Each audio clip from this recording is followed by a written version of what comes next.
First of all, there's no backstabbing going on here. It's time for me to move on. This will be Phil's last year as the coach of the Bulls. Are the expectations way too high? Where do we go from here? The only question, how long can it last? Welcome to a very special pod on the new documentary series, The Last Dance, telling the story of Michael Jordan and his last season with the Chicago Bulls. My name is Gilberto Cervantes, and I am very pleased to be joined by my cousin and Chicago native, Javier Cervantes. Welcome, Javier. Hey, how are you? Thanks for having me on. Doing great. I'm very excited that we get some content and some sports to talk about.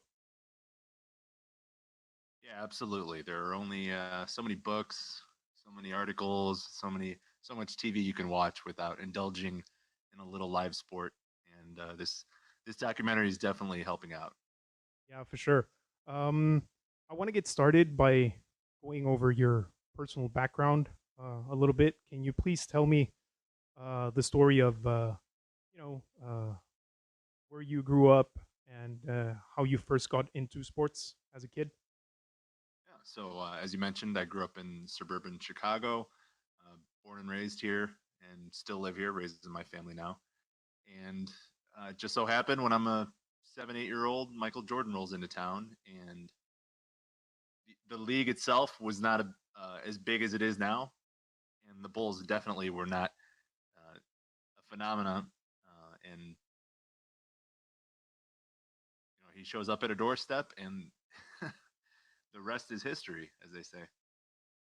Yeah, fantastic. So, when you were a kid, do you remember which sports you tried out?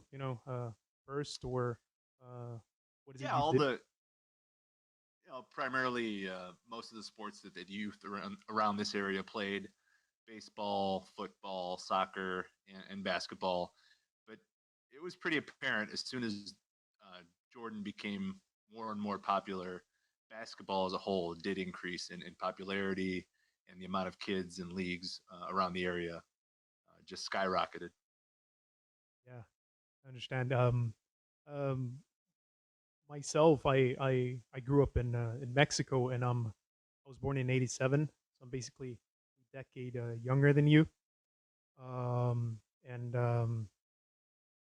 Growing up in Mexico as a kid, you'll always try football or soccer Hmm. first. But I remember when I was about 8 or 9, I really started getting into basketball, and that's exactly when um, the last season that Jordan had with the Bulls was going on. So Okay. I was really young to remember the early years, but I do have a very vivid memory of Michael Jordan and the Bulls against the Seattle SuperSonics in Hmm. that first finals of the second three-peat.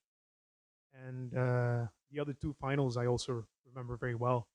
Just watching them with my dad, and I remember my dad and his friends being completely excited about this, and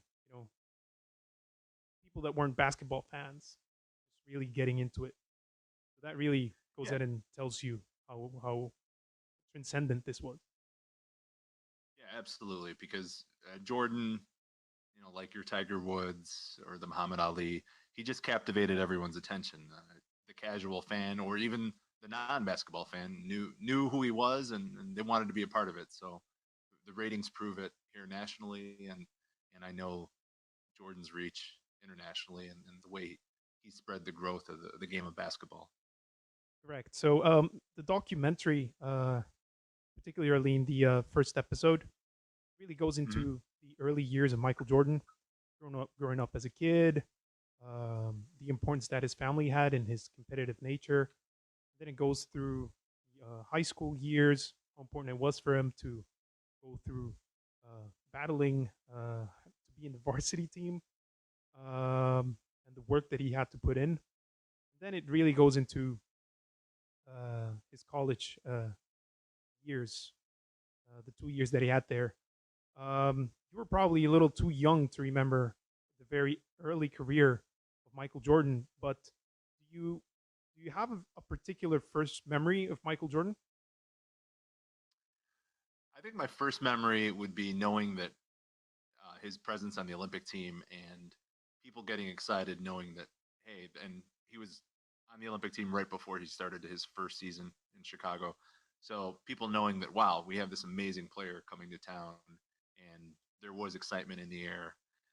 Other than that, it's the commercials because he started early on with the shoes, and his likeness started appearing everywhere. So back then, the games weren't all televised locally, so that was another difficulty in just getting the full Jordan experience. What we take for granted now, which is turning on the TV or your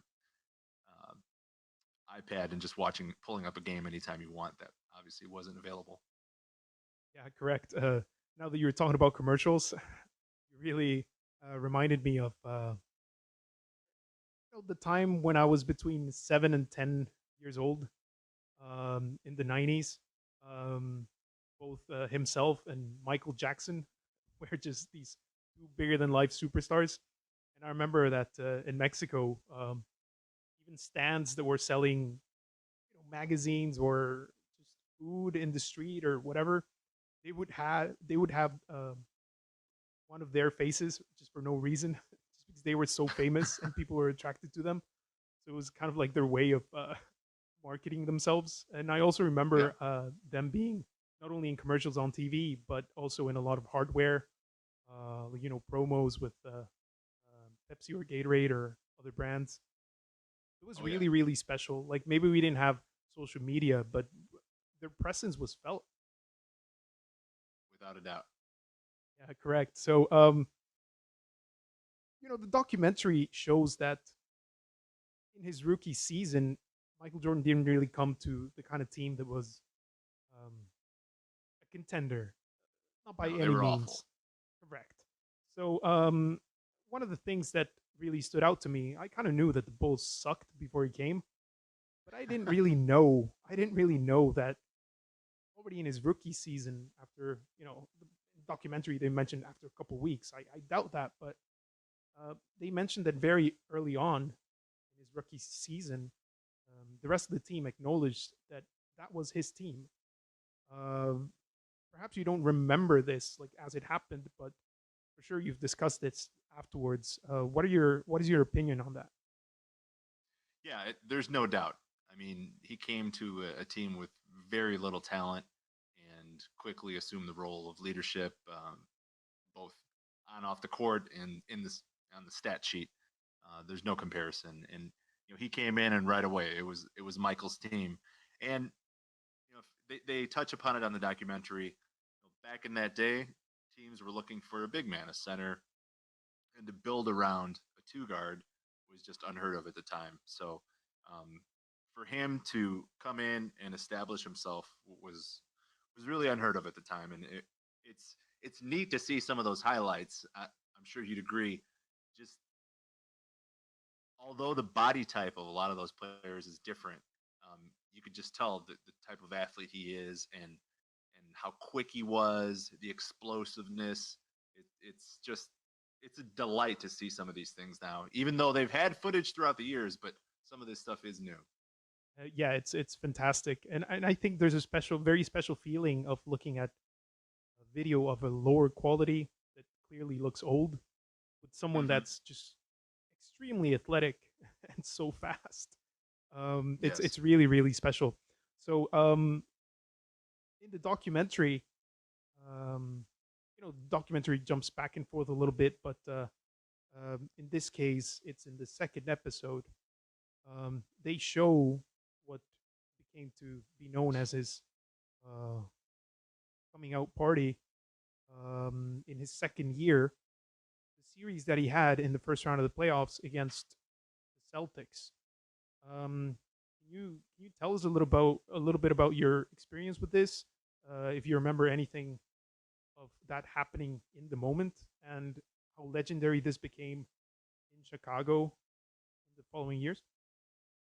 Yeah, and it's amazing to me that if you look throughout NBA history, how many series do you remember where a team gets swept because it was a 3-0 sweep uh, against the Celtics, but the storyline is one player's performance. So you have him score 49 points in that first game, and I'm shocked to learn that he was only on a 14-minute time restriction in those previous few weeks leading into the playoffs, and Yeah, then correct. they take the chains off, and all of a sudden he goes off. And that second game with the 63 points, I mean, at the time, I do recall listening to that game on an AM radio in my parents' bedroom and just hearing the announcer over and over again. Jordan scores again. And it was impressive to listen to at the time. And now to see those highlights again and to see who he's doing it against, because the 86 Celtics are still considered one of the greatest teams of all time, with loaded with Hall of Famers, and you had Larry Bird at the peak of his powers, and for him to say what he said is he said it then, he still says it now. It's impressive. It was unbelievable for me to. Mhm. I had never watched that bit of footage of Larry Bird right after the second game, complimenting Michael, and just you know, I'm a huge Larry Bird fan just because of the fact that he was such a competitive player and that he was so good at just trash talking his opponents. Uh, so for me to have watched that was, I don't know, it was pretty amazing. I never thought that he'd be talking about a second year player like that. He's on top of the world, the best player in the league at that point, um, and with one of the better teams in the history of the league. So that really fascinated me. I totally loved it. Yeah, Uh, and even in that short bit of highlights, you could see the hunger he had to compete at that level and to challenge those guys, because he wanted to be the best, and it took him a long time to get to the mountaintop. But even then, you could see it.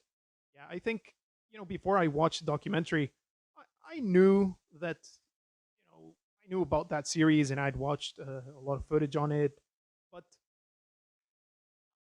I also always thought like, hey, it was a sweep. It was the second year. Like, yeah, sure, that was nice, but it doesn't seem that impressive. But then once you see it within the context of what happened, right?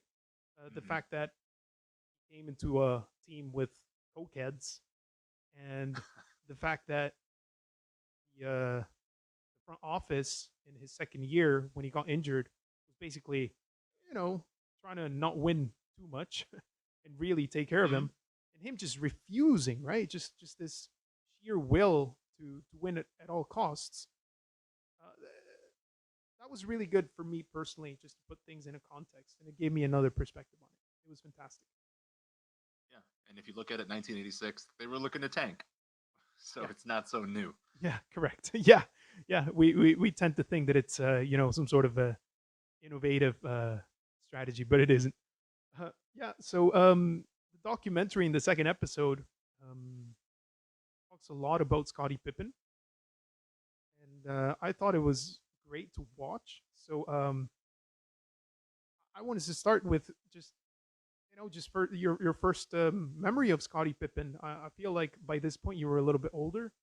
You might have remember you might remember his coming into the NBA a lot more. Oh yeah, absolutely.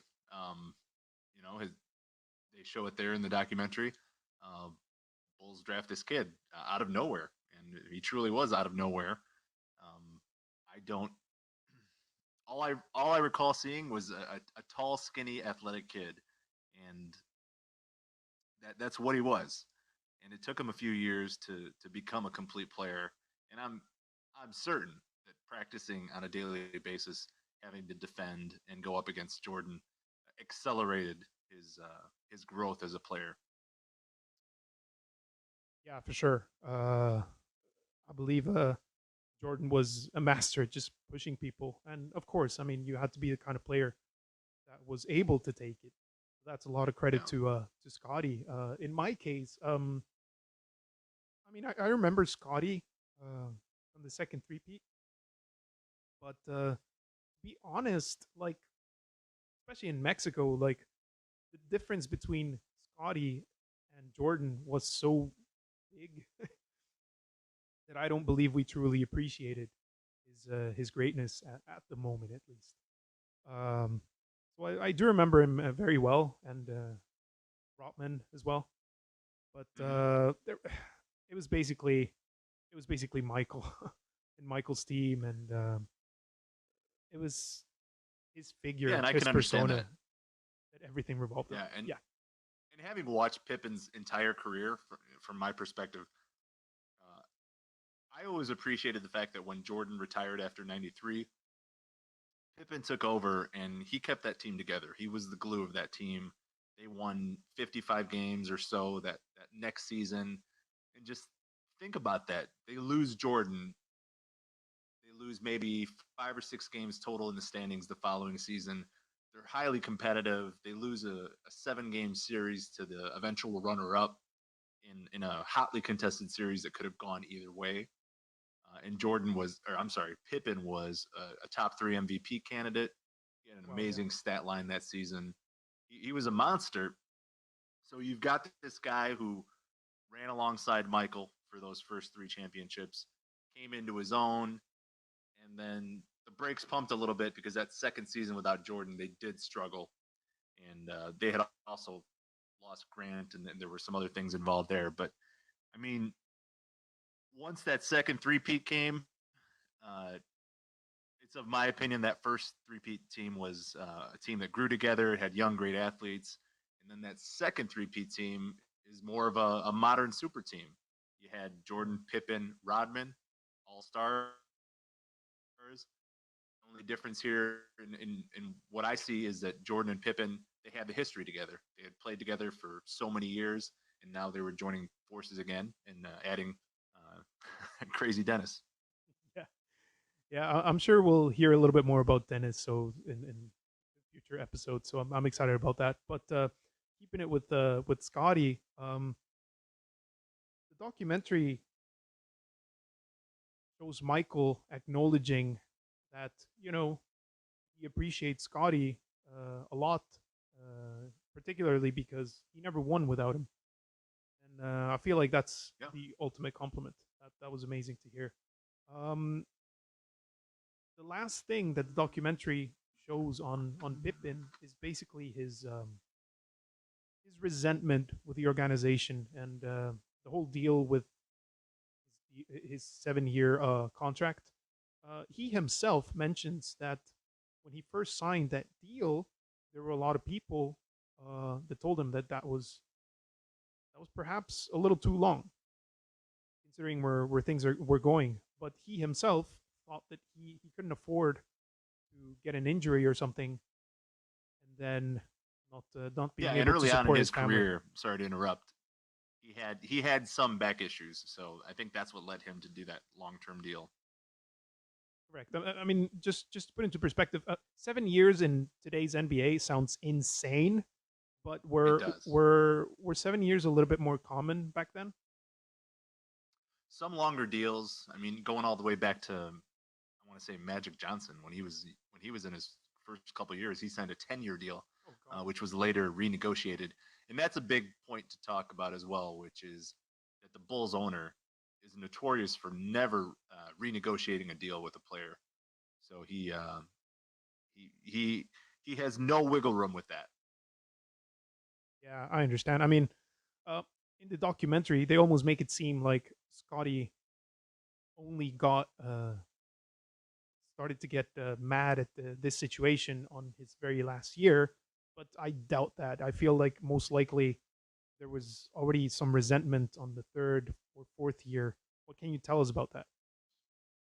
Yeah, there was, and as they show, they all had their feelings towards Krause, and Jordan's started much earlier in the mid '80s. With Pippen, there is that first season without Jordan in '94, and the documentary will, I'm sure, touch on that series against the Knicks in the playoffs where he refuses to go in for a final shot that was not designed for him. Yeah, correct. Yeah. So they miraculously win that game. They lose the series, but it's like I said earlier, ultra competitive and a great series. He ends up having an amazing game six, and and after that season, had they lost that series and been swept, I'm sure he would have been traded right then and there. And Oh so God. there's animosity that season. The following season, they struggle. And even when Jordan comes back, they look to trade him then. I believe it was to Seattle.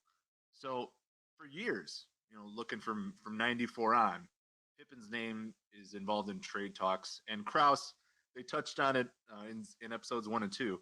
Kraus kept the company line of, we don't want to become the Boston Celtic dynasty that went into shambles after the '80s for a period of time. They wanted to keep rebuilding, and now we can look back and say, oh, they wanted to do what the Spurs ended up doing, extending their dominance Correct. and being competitive, but they obviously played their cards incorrectly. But yeah, Pippen, going back to Scotty, finally when you get to that 97-98 season, it's just all come to a head. It's built up and he shows it in episode 2 where he finally calls it out and says, trade me, I'm not playing here anymore. Yeah, correct. From this, you can see that the situation is by no means uh, overblown by the documentary. It seems like it was, No. something that was dragging from years, and that it was really, really serious. But the documentary also shows Mr. Krause, um, and he's really depicted as a villain with a huge Napoleon complex. Uh, and I thought it was really funny um, when they show the fifth trophy ceremony. That the fans just completely boo the hell out of him. I, They do. I was wondering if this was, fans like to have fun here and there. So I was wondering if it was a little bit more of that, or if people were really like by no means happy with him. Well, it's been a theme for, well, when the Bulls were winning championships, that they would boo management. So that was not the first time or the Okay, first yeah, instance of that occurring.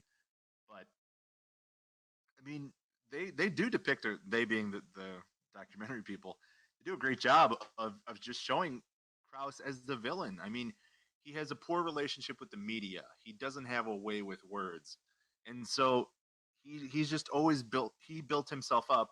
And for those, I don't know if they mentioned it in the documentary, he passed away a few years ago, so he wasn't allowed to defend correct. Yeah. any of his actions, which is a shame, really, because after all these years, it would be interesting to hear his thoughts on what occurred and how it occurred.